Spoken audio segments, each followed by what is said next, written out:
This is Brad A. Milford with the Unlimited Business Wisdom Podcast, where leaders, seasoned entrepreneurs, and business owners share their wisdom.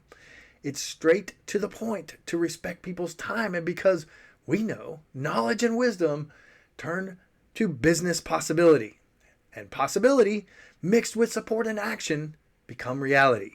In this podcast, we discuss leadership, sales, marketing, operations, team development, quality, and finance to drive sustainable results and everlasting impact to make the world a better place. Thanks for joining us. Hey, Jonathan, welcome to the Unlimited Business Wisdom Podcast. Glad to have you on the show. Thank you very much for the invitation, Brad. Much appreciated. I'm really excited to talk some business, maybe buying some businesses with you. Looked at your website. Love what you stand for. Good energy. I'm excited to have a conversation with you. Jonathan, would you be willing to, well, I hope so, share with the audience a little bit about who you are and what you do? Yeah, sure. So I've been in business my entire adult working life. So I've never actually worked for anyone else. I've never actually had a job. I dropped out of university when I was 19. I was studying French for about 3 months before I realized I was very bad at French, and I should never have gone to study French in the first place. So I dropped out of university to start a business when I was 19. It is my 51st birthday tomorrow. So that is, what's that? Is that 32 years, 33 years? So yeah, so I've done a number of things over the years. I've bought businesses, I've sold businesses, I've started businesses. So I've seen it from all different angles. And I love talking about business, which is why we're here talking today, I guess. I love it. Indeed. That is precisely why I'm excited to have you on today. And yes, you're just 1 year and a few days younger than I. Okay. We're just about a year apart. So just a few more. Mine's just around the corner. So great to hear that. And with that comes some seasoning. So I'm excited to dive in, right? With age comes some experience and some wisdom. Jonathan, what's the best thing about being in business? Well, I think if you ask most business people, they'd say that the freedom, but then you ask them how many hours a week they work, and they tell you they work the longest hours and they go into the office at the weekends. So I'm not quite sure how that equates with freedom. I think most business owners are people who don't really enjoy being told what to do. So if they were put into an employment situation where there was a boss and the boss had a boss and the boss's boss had a boss, I'm not sure how well they would work in that situation. I think business owners are problem solvers.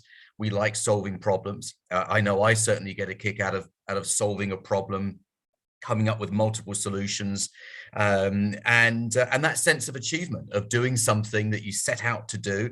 Maybe a lot of people told you couldn't do it, and you wanted to prove them wrong. So that sense of accomplishment and achievement, I think, is what drives us all forward. 100%. Love what you're saying.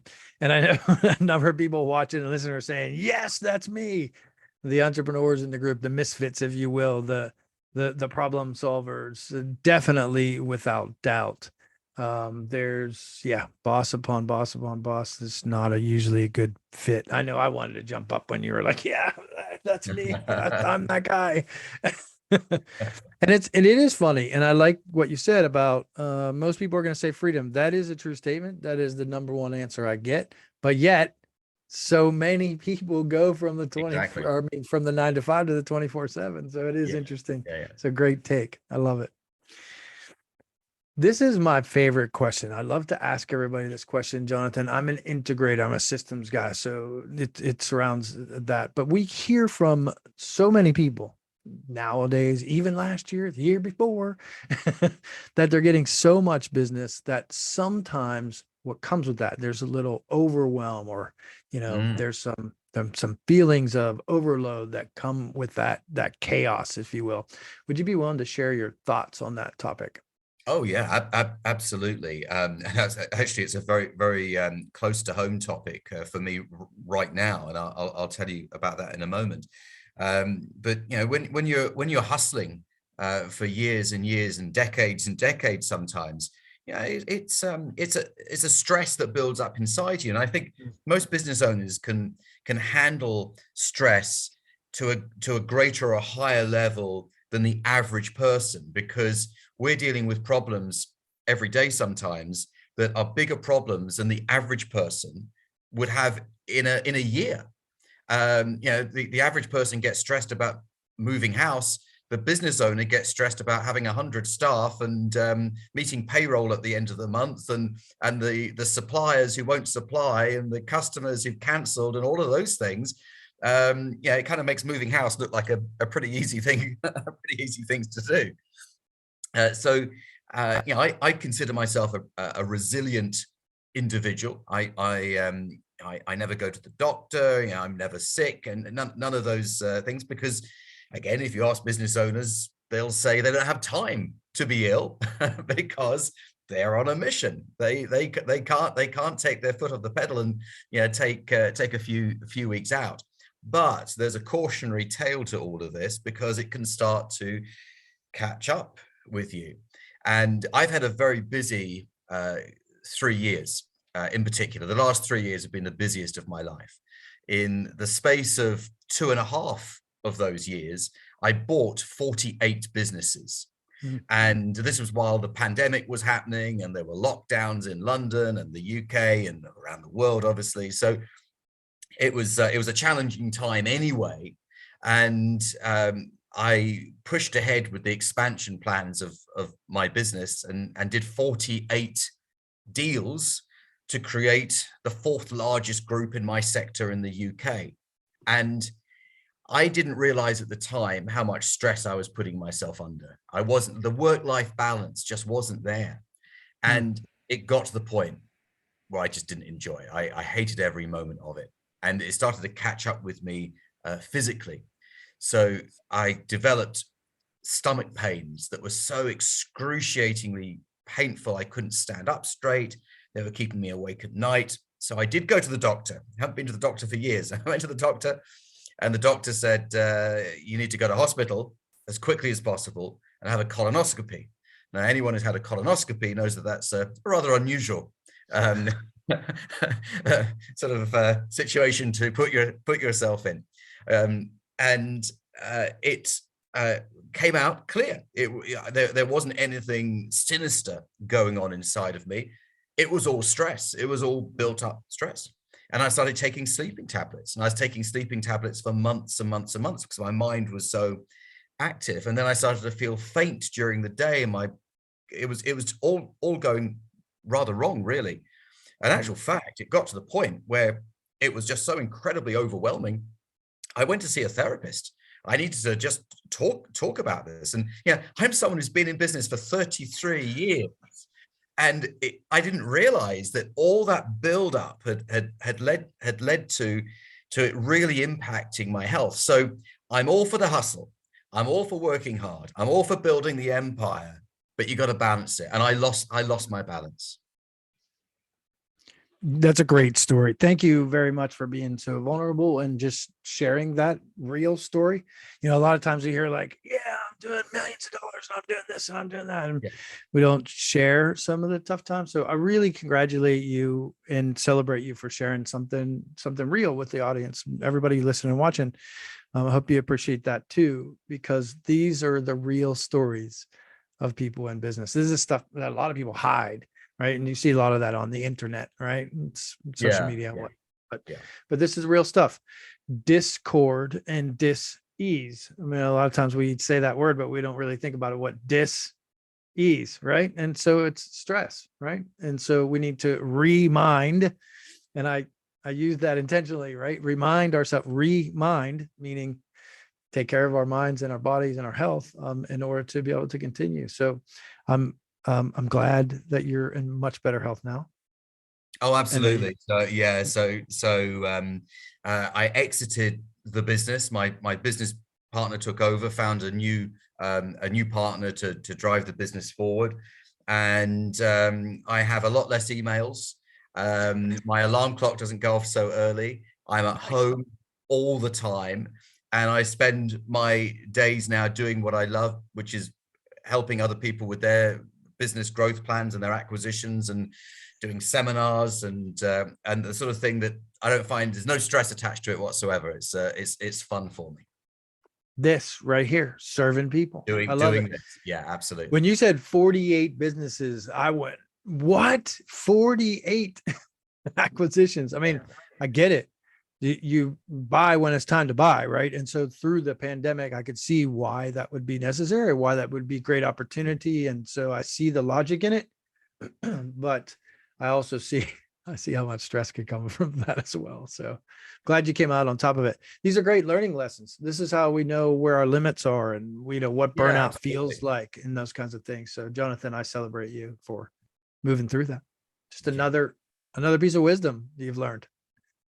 Well, I mean, I'm all for ambition, and yeah, I'm not done yet. I've got other plans for the future, but you've got to look after yourself. You really have to. And if you've got a family, and you got to look after them, and you can't look after them if you're not looking after yourself.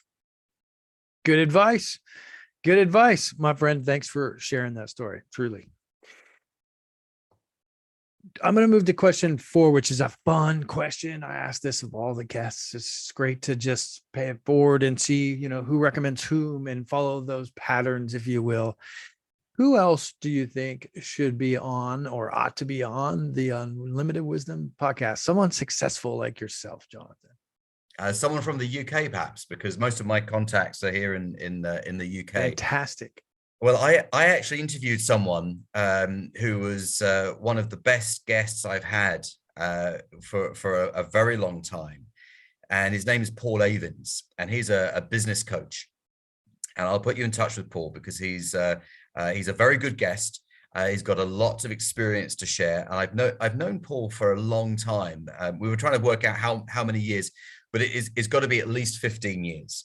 And our paths have crossed several times over the years, and I've got to say that he knows how to coach business owners. Absolutely. So I'll do an intro for you. Love it. I love it. I look forward to it. It's always nice to connect across the pond. I mean, this world has become smaller and smaller, and I appreciate that. So let's get to the crux of this, Jonathan. I know you have a lot of wisdom to share. You have a lot of advice to share. What piece of wisdom would you share from your experience, your vast experience in business now, years and years? And I know it's difficult to come up with one piece, but what piece of wisdom would you share with other business owners, Jonathan? Well, at the end of the day, business comes down to 2 things. It's solving problems and making decisions. And the better you are at solving problems and the faster you are at making decisions, I think the faster you move forward. And the business owners that I feel get into a holding pattern where they sort of really do, it's the same year every year, and they never move the business forward, are typically slower at making decisions, and they're not so good at solving problems. So I think that if you flex your problem solving muscles more and more and say, okay, every time I've got a problem, I need to come up with 3 solutions, not just the first one I think of. I need to come up with 3 solutions. And then I decide, and this is where you can flex those decision-making muscles, which of those 3 solutions I'm going to go for. And you will find, as you go through your working week, encountering more and more things that you need to solve, problems that you need to solve, and then you can make more and more decisions. And you find that as you do that, everything starts to move forward faster. And typically, that is what has been holding people back. Problem solving and decision making. And it is rather hard to find one piece of advice, but there is one that I find does resonate with a lot of people. No, it's great. That's a great conversation. Problem solving, decision making. And so what you're suggesting is, hey, you see the problem in front of you. You see there's a block or a barrier. What 3 decisions, or what three patterns, what 3 actions, what 3 activities are going to break that down? That's what I hear you saying. And then pick the best of those 3. Is that what I hear you saying? Yeah. I mean, I think sometimes people worry about making the wrong decision, and that's when procrastination kicks in. And we all procrastinate a little bit about things. We have different levels of procrastination, but if if you realize that as long as you make the best decision with the information that you have right now, that information might change later. And you might look back and say, actually, it wasn't a great decision. But I always work on the basis of what is the worst that can happen. And the worst that can happen usually never, ever happens. So why don't you just make the decision anyway? You can always adjust it as you go along, rather than being paralyzed by over-analyzing something. And I think that when you start over-analyzing a situation, you stop seeing the big picture. And it's important to focus on that big picture. You know, take care of some of the details here, focus on the big picture, move yourself forward. And if you get out of bed every morning saying, what is the one thing I'm going to be doing today to move my business forward? And you do that every single day and just do one thing to move your business forward, then you move forward far faster than if you weren't making that one decision every day. I love what you're saying. I mean, it's simple stuff, but it's really important stuff that frankly eludes a lot of people. They get caught in the day-to-day. They move from, like we said already, they move from the 9 to 5 to get caught in the 24/7. They start maintaining rather than maximizing, is the way I like to put what you just said, just paraphrasing, right?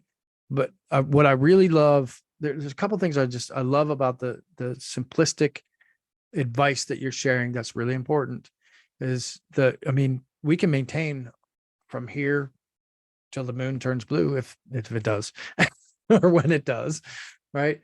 But we're not going to get anywhere. What you're saying is pick at least one activity every single day that's going to move the needle forward for you. So yes, of course you have to keep the maintaining, but also pick a decision, pick an activity, pick one of those solutions that's going to move your business forward. Otherwise, we stay stagnant. And that's too many business owners stay stagnant and just can't find their way out. So yeah, no, absolutely. And really, you know, what the challenge I see many business owners face is that they think that they're in it for life. And they think that the longer they own their business, the more valuable their business becomes. And typically that doesn't actually happen. And quite often the faster you could sell your business, the better. So if you've been in business for more than 5 years, I'd be saying to you, start thinking about an exit, because the entrepreneurially minded business owner is always thinking that next year is going to be better. And when it isn't, you say, oh, bad year, next year will be better. And then it isn't. You go, oh, I'm just having a run of bad luck. Next year will be better.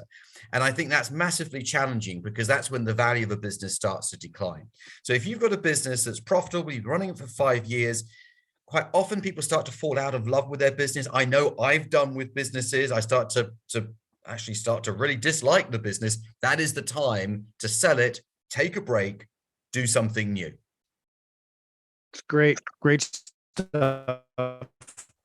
The one other thing that you said about earlier, and then I'm going to quote on what you just said, was by picking 3, you can prioritize. And that's I really wanted to highlight and showcase them. If you pick 3, if you've got a problem, you pick 3, suggested solutions. You don't harp on them. You just say, look, out of these 3, this one I think is going to be the most important.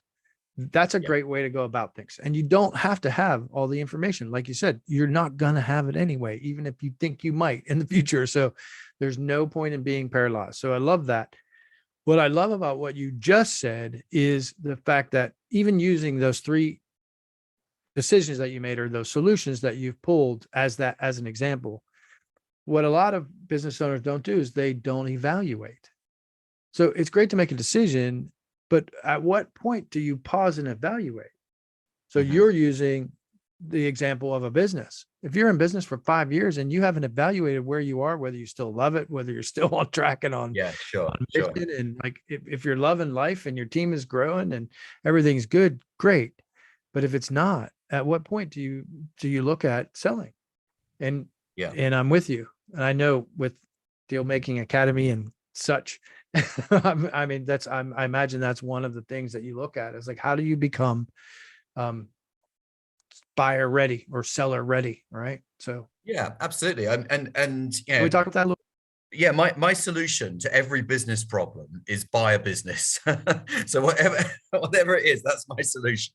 Just don't So buy 48 at one time, right? yeah, don't do that. No, I wouldn't recommend that.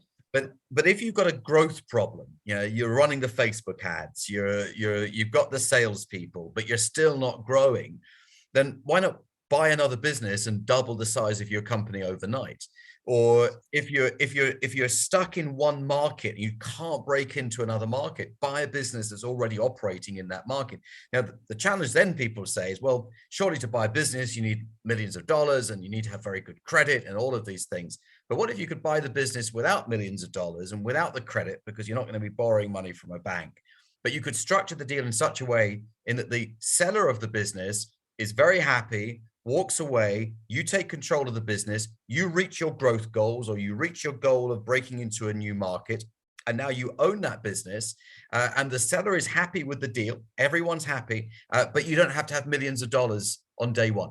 And if you can do that, then really there's nothing to stop you. So like I said, the solution to every business problem I ever encounter is just buy another business to solve that problem. I'm in, Jonathan. Sign me up. You got me sold. I'm in. Now that's great. And I know there's a lot to it, a lot more than just that on the surface. But you have tons of information on your website, which we'll get to in a minute, for that as well. If there's one barrier to that, I'm guessing you just spoke into that. Most people think like, oh, I have to have $1 million to be able to do that. I don't have $1 million. How am I supposed to expand? Right.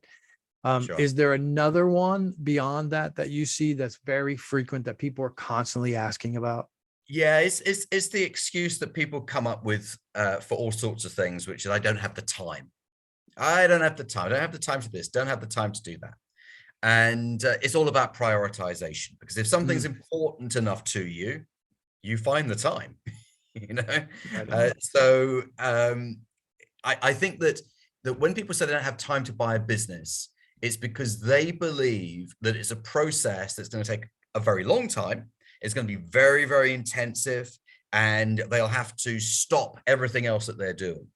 But when they discover that there's actually a process to buying a business, and 80% of that process is done by your lawyer and your CPA, and 20%, the fun part, finding the business, negotiating the deal, talking to the owner, and then just looking after the owner and nursing that deal over the finish line, which I think is the fun part. Yeah, it's the deal maker part, is making the deal happen. And all the figures and the legal and everything is done by your professionals, who you pay later, by the way. You don't even pay them as you go along. You pay them after the deal completes. Then we can get rid of that time excuse, because I think that gets in the way of, for all of us at some point, doesn't it? We say, oh, we don't have time. We can always find the time if it's important enough. Love it. So you find a profitable, a business is going to be profitable.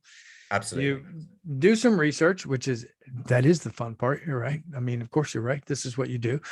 Then you delegate out the stuff that if you're not an expert in, if you're not a lawyer, you're not an accountant, whatnot, and you move forward. It sounds pretty simple. And so you speak about this a lot. This is your expertise, right? Yeah, I run a lot of webinars, I speak at conferences, and I share my own experiences. I mean, I first sold a business in 1999. I first bought a business in 2006. I did my first private equity deal in 2007. I've actually bought a group of businesses from a private equity firm that were struggling. And I bought this group of businesses for $1. And restructured the business. So I kind of juggled all the bits around inside, turned it into a profitable business, and then sold it for more than $1 million 11 months later. And I'm certainly not saying that to show off. I mean, it was hard work. I mean, and I would not recommend that as the first deal, but it shows what you can do when you know what you are doing. And I think that business owners who can get educated about how to buy a business the correct way, the smart way, suddenly have a whole new world opened up to them, where it's not just sitting behind a desk every day, it's actually going out there and making deals and growing their business faster. Nice. I love the concept. I love the idea of this. I want to pause there a little bit, because I think we've created enough intrigue that people can go and find out a little bit more. But I Sure. want to switch gears for just a moment. Jonathan, I can already tell that you and I could talk business for hours and hours and hours and enjoy it. I want to switch gears. I believe, and I suspect you do too, that we work to live and not live to work, right? Otherwise we end up a little stressed and maybe need to make some change and do some pivoting, right? So I'd be interested to know, what's the most fun vacation you've ever had with having 48 businesses and all these business and flipping business? I imagine you've traveled a little bit. Yes. Yeah, I mean, my fun vacations, because I have a 6.5-year-old girl. So Nice.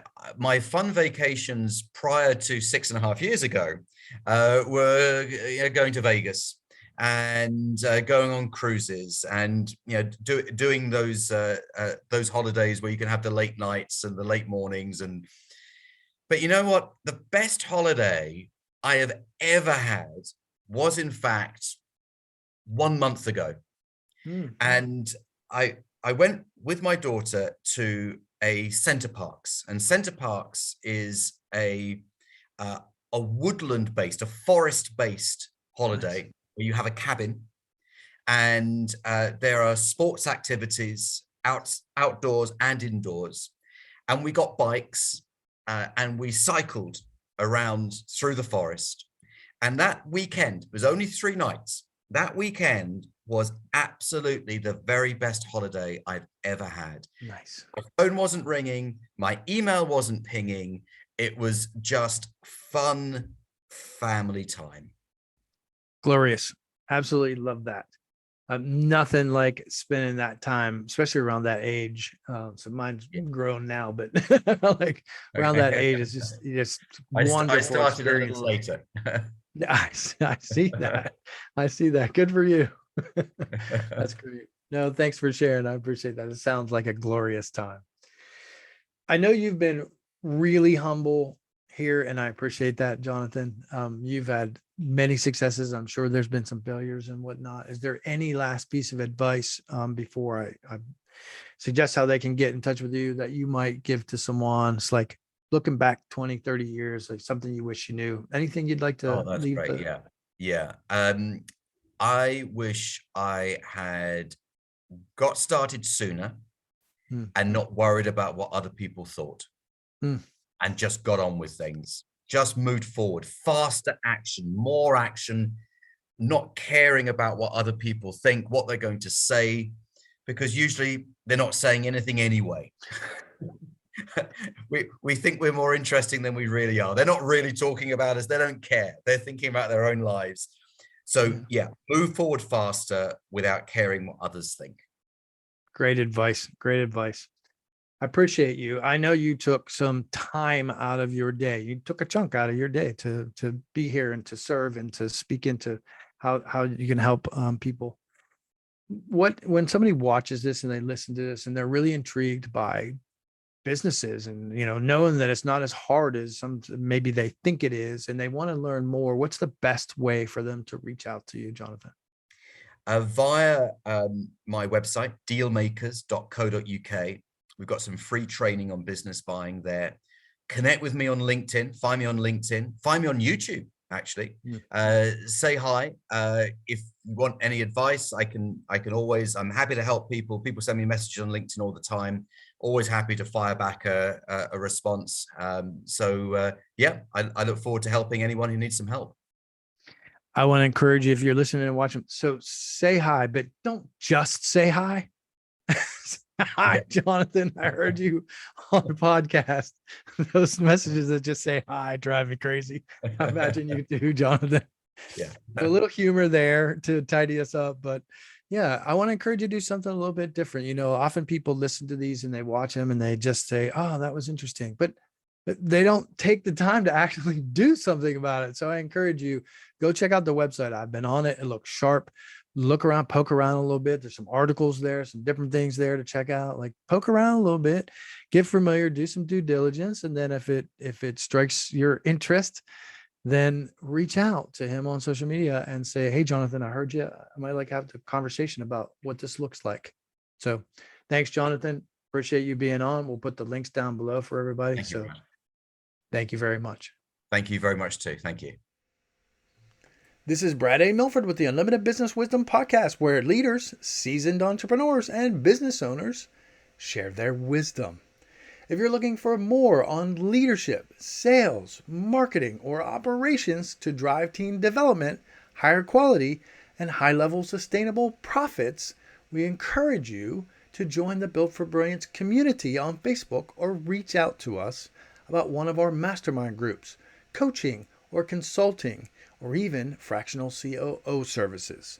You can reach us at buildbrilliance.net/contact. We thank you for listening, for sharing the show, and appreciate your rating and reviews, as this makes more shows possible.